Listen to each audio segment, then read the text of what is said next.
Today we're going to tackle a spider crab. Now in England spider crabs aren't really used a lot, but they've got a lot going for them. This was kindly donated by West Country Catch, who are local fishmongers. They supply restaurants and deliver to the public. Now if you go to Spain, this is the crab of choice.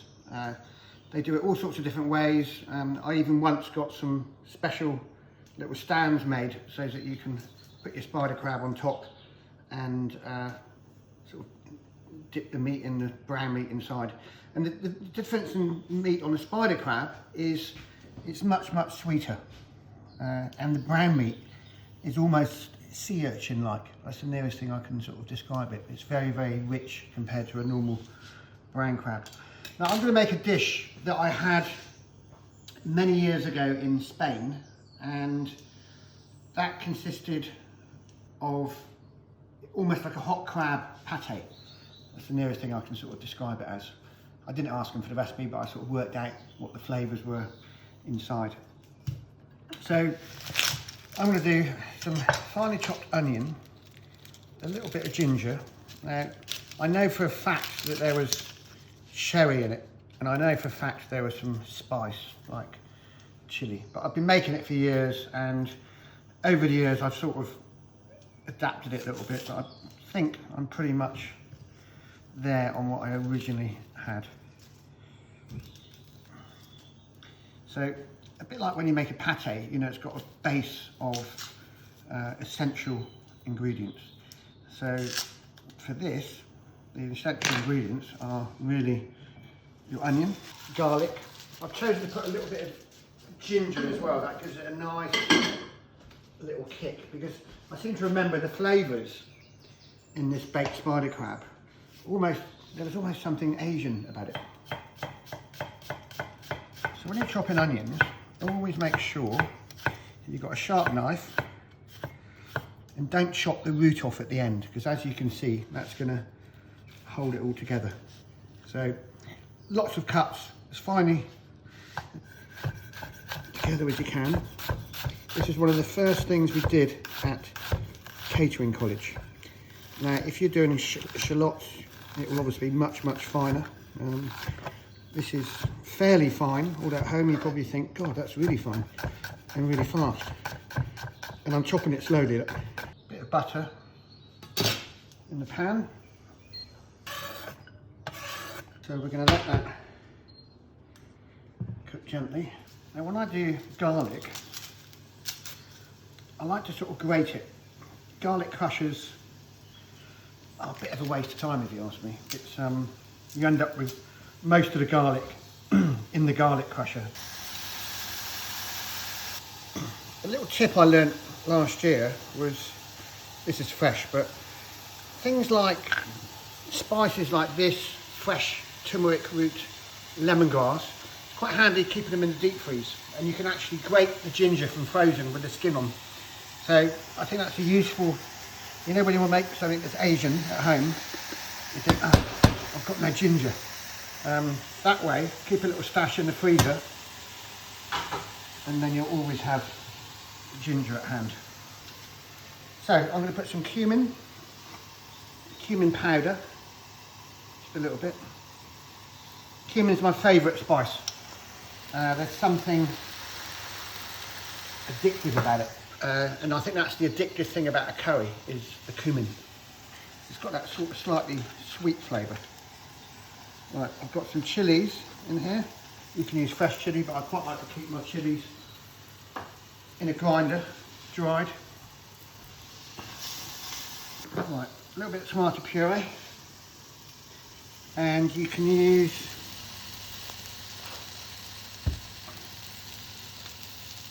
fish stock or water. I always have a big selection of stock at home, but you know, occasionally you can't really beat a good stock cube. But because I'm sort of cooking crabs and lobsters and fish all the time, I always keep my stocks frozen, so that all the shells from that spider crab are going to end up in a nice sort of bisque style soup, ready for the next dinner party or shoot even. Alright, so that's going to simmer whilst we tackle the spider crab. A corner sea salt. Now for the interesting job. So, this is a good sized spider crab, I'd say. I'm going to take the claws out.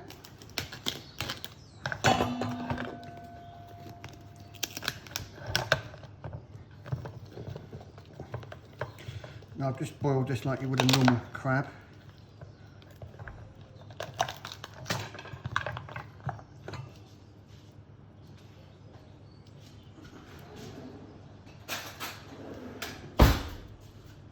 Now, the flavour in there is going to come from the brown meat here. See how rich that is. So all of that is going to go in with the onions and spices.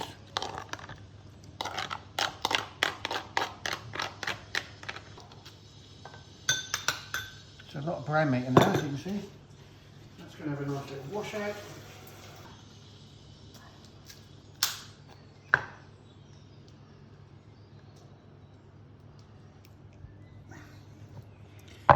So this white meat,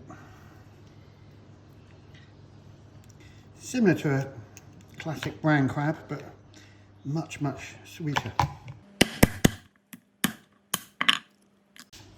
Just get yourself a teaspoon,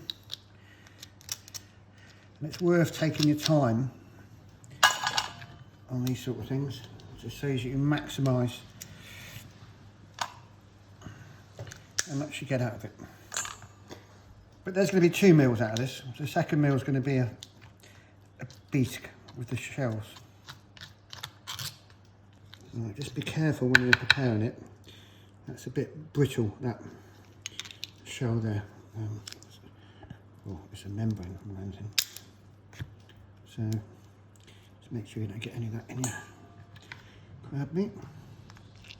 I was kind of brought up on crab sandwiches, and my first job I had was in the Bridport Arms pub in West Bay, and we used to sit around the table with the waitresses, and we all wore black bin liners to protect ourselves from going home with sort of smelly crab-like clothes.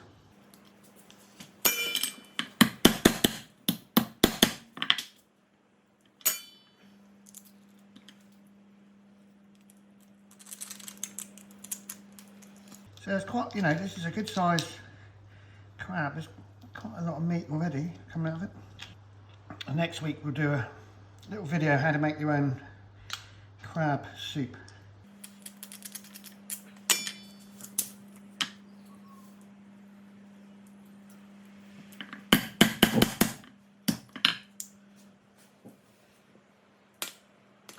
And sadly, most of our spider crabs that get caught here get exported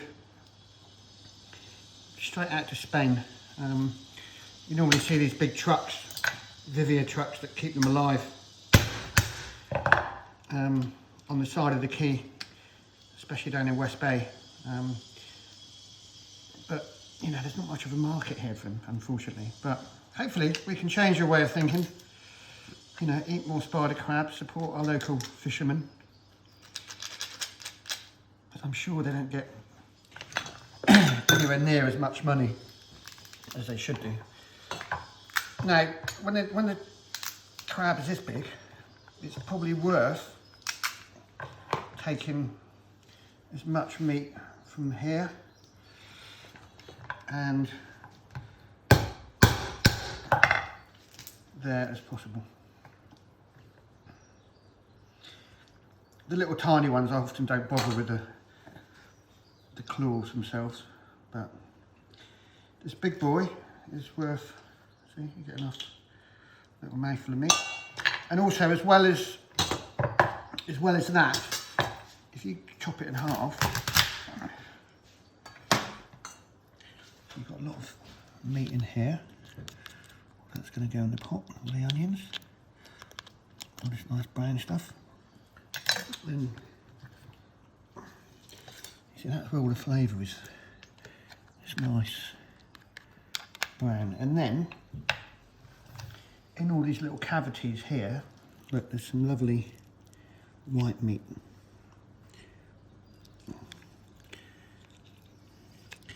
And I always find it quite therapeutic spending, you know, some time on a crab or a spider crab and then seeing this lovely pile of white meat at the end of it all.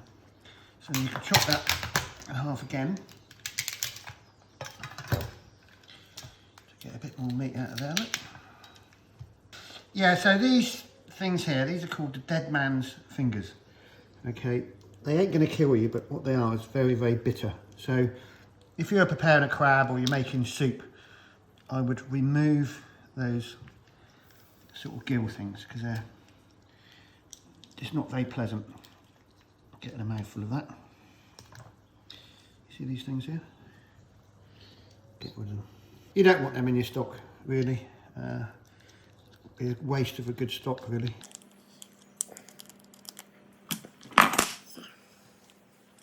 And even if you carefully pull out the legs, as you see here, you get a nice bit of meat.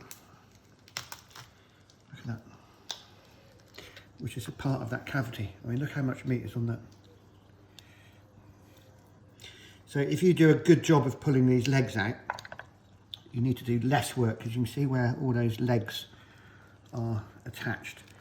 So if you think, oh, that looks a bit of a pain, just take your time and do that. And also just be careful because the bones are potentially quite sharp on these. They go in the bin. All the bits and pieces go in the pot. Right, this is going to go in here.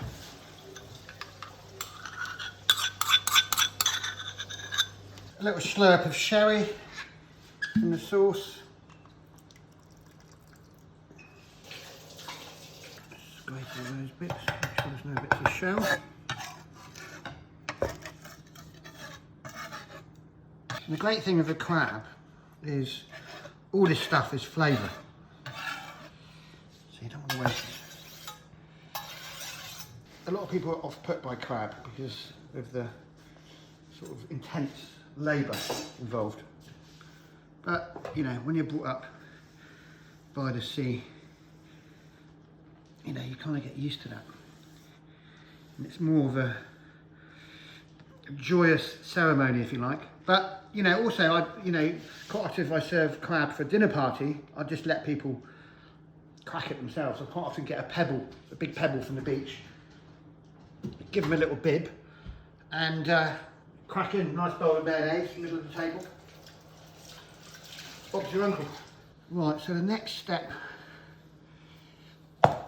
is a little crust on top, which is a sort of breadcrumby crust. I love these Fisher Paykel stoves. And you see, it's just, if this was a traditional stove, you have to be taking it apart and taking all the bits off and putting them in the sink. And the great thing with an induction hob, you just wipe it completely clean. And I always like to use a little bit of homemade vinegar to clean it with, because it's just basically a sheet of glass. And vinegar has all sorts of properties, and if you just put a little drop of homemade vinegar on there, I save all the dregs of wine. Don't often get lots of dregs of wine because the bottle is normally finished. But I've not bought vinegar for a couple of years now, and just by using it for cleaning, for salad dressings, all sorts, it's a perfect home cleaner. We're going to make a topping, which is breadcrumbs, parsley, a little bit of oil or butter. The breadcrumbs in there. I'm also going to add some breadcrumbs to this, which is going to give it a nice bit of body, and it'll absorb all the juices and thicken it up a little bit. Anyway, that's enough.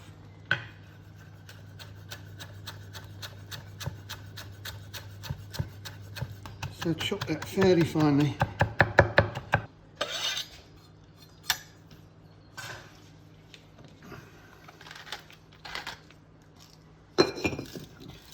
A bit of salt and pepper. As I said, you can use melted butter or just a little tiny bit of oil.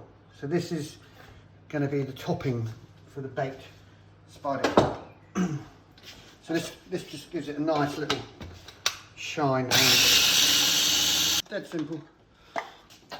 I use this for quite a few things. It's quite nice to coat fish in. You know, if you do a nice simple baked fish, you can do a crust with various herbs, you know, fennel, parsley. It's just a nice thing to have with fish, and it's easy. A few more breadcrumbs. I always like to have a stash of dried breadcrumbs. These are just the Japanese panko crumbs in my larder, but I also have fresh breadcrumbs when I've got bits of bread left. Now, if you can't get hold of spider crab, a good idea is if you buy some just brown crab meat, which you can get from most fishmongers. I always save my scallop shells either as ashtrays or doing exactly this. So if you haven't got the spider crab, do exactly what I'm doing here with some brown crab meat, and then you can put your filling in the scallop shell with your breadcrumbs on top. But as we've got the spider crab, that's exactly what we're going to use. Now, a great thing to serve with this is some very thin bread flutes. So I always like to do, so this is my homemade sourdough. Cut it into long, almost like flutes, and then we're going to toast them. So you can do these in advance or at the last minute, up to you.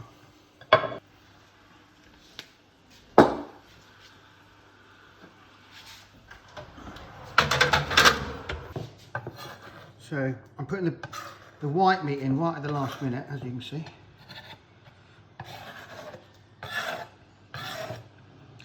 And I'm not going to cook that any longer because that's going to now cook in the shell. So it's already hot. So that amount of meat from that crab is just enough to fill back up the shell. This also gives that nice soft sort of hot pate-like texture, bit of a crisp edge. There we go, baked spider crab. So I'd say in the oven for about 10 or 15 minutes. She looks good.